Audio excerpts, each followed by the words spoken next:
सौर अभियानों का इतिहास 20वीं शताब्दी के मध्य का है, जब हमारे निकटतम तारे सूर्य का अध्ययन और अन्वेषण करने के लिए पहला प्रयास किया गया था। 1959 में सोवियत संघ का लूना 2 मिशन चंद्रमा तक पहुंचने वाला पहला अंतरिक्ष यान बन गया और इसमें सौर विकिरण को मापने के लिए उपकरण भी थे। इसने सौर अन्वेषण में एक नए युग की शुरुआत की, क्योंकि वैज्ञानिकों ने सूर्य के व्यवहार और पृथ्वी पर इसके प्रभाव को समझने के महत्व को महसूस किया।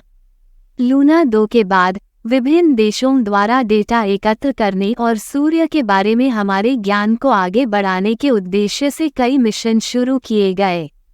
एक उल्लेखनीय मिशन नासा का सोलर मैक्सिमम मिशन था, जिसे 1980 में लॉन्च किया गया था, जो सौर ज्वालाओं और हमारे ग्रह पर उनके संभावित प्रभावों का अध्ययन करने पर केंद्रित था। सोलर मैक्सिमम मिशन के दौरान नासा के वैज्ञानिकों ने सौर ज्वालाओं का निरीक्षण और विश्लेषण करने के लिए एक्स-रे टेलीस्कोप और गामा रे डिटेक्टर जैसे विभिन्न उपकरणों का उपयोग किया। सूर्य की सतह पर इन विस्फोटक घटनाओं का अध्ययन करके वे पृथ्वी की संचार प्रणालियों, पावर ग्रिड और यहाँ तक कि अंतरिक्ष में अंतरिक्ष यात्रियों पर उनके संभावित प्रभावों की बेहतर भविष्यवाणी करने और समझने में सक्षम थे। मिशन ने मूल्यवान डेटा प्रदान किया जिसने सौर गतिविधि का पूर्वानुमान लगाने और हमारे प्रौद्योगिकी निर्भर समाज के लिए इसके संभावित परिणामों को कम करने की हमारी क्षमता में सुधार करने में मदद की। हालांकि प्रौद्योगिकी और समझ में प्रगति के बावजूद ऐसे उदाहरण हैं जहां सौर ज्वालाएं अभी भी महत्वपूर्ण व्यवधान पैदा करती हैं। उदाहरण के लिए 1859 में कैरिंगटन घटना के परिणामस्वरूप व्यापक टेलीग्राफ प्रणाली विफल हो गई और यहाँ तक कि कुछ ऑपरेटरों को अपने उपकरणों से बिजली के झटके भी मिले, ये प्रदर्शित करते हुए कि बेहतर पूर्वानुमान क्षमताओं के साथ भी सौर फ्लेयर्स अभी भी हमारी तकनीक पर अप्रत्याशित और हानिकारक प्रभाव डाल सकते हैं। हाल के दिनों में 1989 के सौर तूफान ने क्यूबेक, कनाडा में बड़े पैमाने पर बिजली की कटौती की, जिससे लाखों लोग 9 घंटे तक बिजली के बिना रह गए।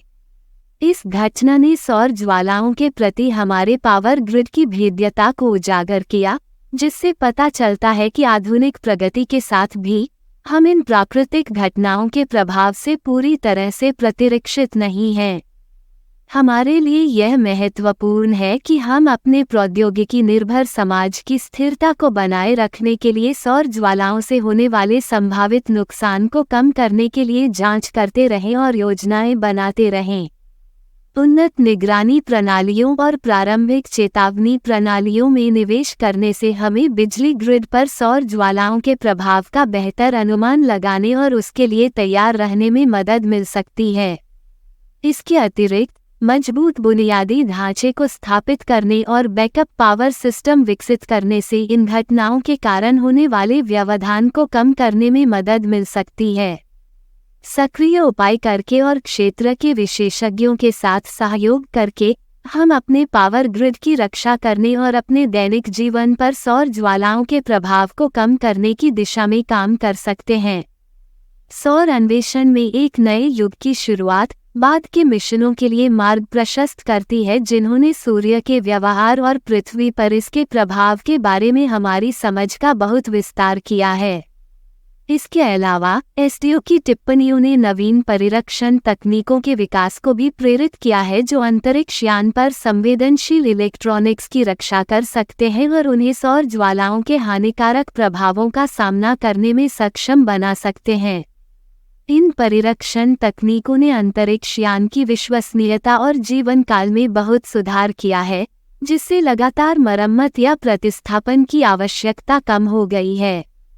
इसके अतिरिक्त सौर ज्वालाओं पर एसडीओ के डेटा ने सूर्य के व्यवहार और पृथ्वी की जलवायु पर इसके प्रभाव की हमारी समझ में भी योगदान दिया है, जिससे सौर मौसम पूर्वानुमान में प्रगति हुई है और अंतरिक्ष अन्वेषण मिशनों के लिए मूल्यवान अंतर्दृष्टि प्रदान की गई है। कुल मिलाकर एसडीओ के योगदान ने अंतरिक्ष विज्ञान के क्षेत्र में क्रांति ला दी है और सौर ज्वालाओं के सामने सुरक्षित और अधिक कुशल उपग्रह संचालन का मार्ग प्रशस्त किया है। एक प्रतिवाद यह है कि एसडीओ का योगदान उतना क्रांतिकारी नहीं हो सकता है जितना दावा किया जाता है, क्योंकि अन्य अंतरिक्ष मिशनों और दूरबीनों ने भी सूर्य के व्यवहार और पृथ्वी की जलवायु पर इसके प्रभाव को समझने में महत्वपूर्ण प्रगति की है। धन्यवाद। आप देख रहे थे गॉड ब्लेस टीवी हिंदी।